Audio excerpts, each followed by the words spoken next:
जय श्री राम दोस्तों। आखिर क्या थी माता सबरी की कहानी और माता सबरी किसका अवतार थी? रामायण में वनवास के दौरान जब रावण माता सीता का हरण करके ले गया था, तब माता सीता को ढूंढते हुए भगवान श्री राम माता सबरी से मिले थे। लेकिन माता सबरी की कथा को शुरू करने से पहले यह जानना बेहद जरूरी है कि माता सबरी अपने पूर्व जन्म में कौन थी। पद्म पुराण में एक कथा के अनुसार माता सबरी अपने पूर्व जन्म में स्वर्ग लोक की एक अप्सरा थी, जो देवराज इंद्र के दरबार में नृत्य करती थी। एक बार स्वर्ग लोक में देवराज इंद्र का दरबार लगा था, जिसमें सभी नृत्यांगना नृत्य कर रही थी। उसी समय दरबार में भगवान विष्णु का आगमन हुआ। तभी उन्हीं में एक अप्सरा नारायण पर मोहित हो जाती है और नारायण को निहारते निहारते वो अपना नृत्य भूल जाती है। इस बात से नाराज होकर देवराज इंद्र अप्सरा को मृत्युलोक में जाने का श्राप दे देते हैं। उस अप्सरा ने देवराज से माफी मांगते हुए कहा कि वो अपने हरि को ही देख रही थी और दर्शन कर रही थी, और दर्शन करते करते वो इतना खो गई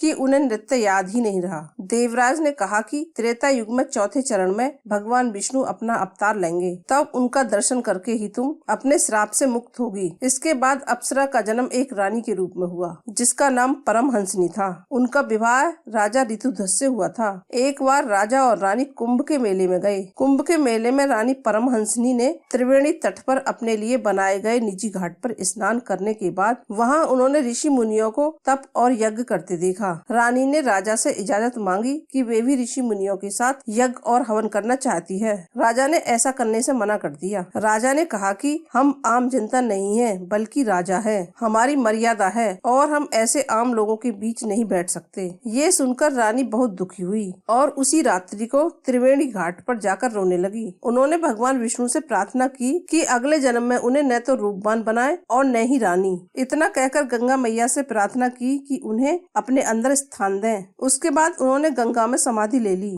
इसके बाद रानी परमहंसनी का जन्म एक भील जाति के कबीले के मुखिया के घर में हुआ और इनका नाम श्रवणा था। इनकी माता का नाम इंदुमती और पिता का नाम अज था और इनकी जाति सबर थी, इसीलिए इनका नाम सबरी पड़ा। सबरी बचपन से ही बुद्धिमान और तेजवान थी। उन्हें पशु पक्षियों की भाषा समझ में आती थी और उनके प्रति उनके मन में दया भाव हमेशा रहता था। जब सबरी धीरे धीरे बड़ी होने लगी, तब सबरी के माता पिता ने इनके विवाह की तैयारी की और विवाह में भोजन के लिए बहुत सारे पशु पक्षियों को इकट्ठा कर लिया। जब सबरी ने अपनी माता से पूछा कि इतने सारे पशु पक्षियों को क्यों इकट्ठा किया जा रहा है, तब उनकी माता ने बताया कि तुम्हारे विवाह के दिन इन पशु पक्षियों से भोजन बनाया जाएगा और दावत होगी। यह सुनकर सबरी को बहुत दुख हुआ। उन्होंने सोचा कि केवल मेरे विवाह के लिए जब इतने सारे पशु पक्षियों को मारा जाएगा तो मैं विवाह ही नहीं करूंगी। और विवाह के एक दिन पहले ही सबरी ने सभी पशु पक्षियों को मुक्त कर दिया और अपने माता पिता के डर से घर से चली गई।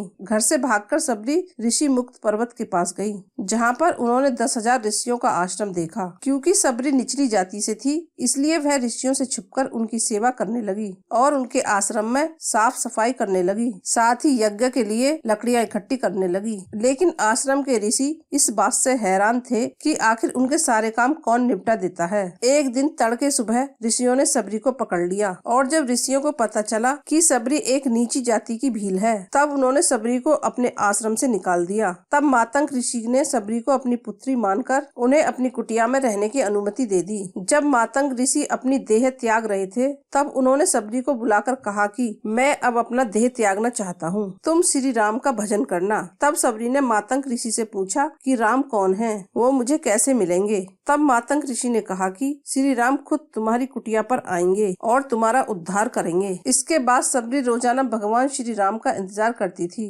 रास्ते में उनके लिए फूल बिछाकर रखती थी और भगवान के लिए बेर तोड़कर लाया करती थी। जब एक दिन सबरी श्री राम के लिए चक चक कर मीठे बेर इकट्ठे कर रही थी, तब श्री राम उनकी कुटिया में आए और सबरी ने पहली बार देखते ही श्री राम को पहचान लिया। उनका आदर सत्कार करके प्रेम से उन्हें अपने चखे हुए मीठे बेर खिलाए। सबरी की इस निर्मल भक्ति से प्रसन्न होकर भगवान श्री राम ने उन्हें अपने दर्शन दिए और मोक्ष देकर उन्हें श्राप से मुक्त कर दिया। दोस्तों, आज का सवाल आपके लिए, क्या आप बता सकते हैं कि सबरी पूर्व जन्म में क्या थी? इसका जवाब कमेंट में दीजिए। धन्यवाद। अगर आपको मेरी वीडियो अच्छी लगी है तो लाइक करें और चैनल को सब्सक्राइब करें।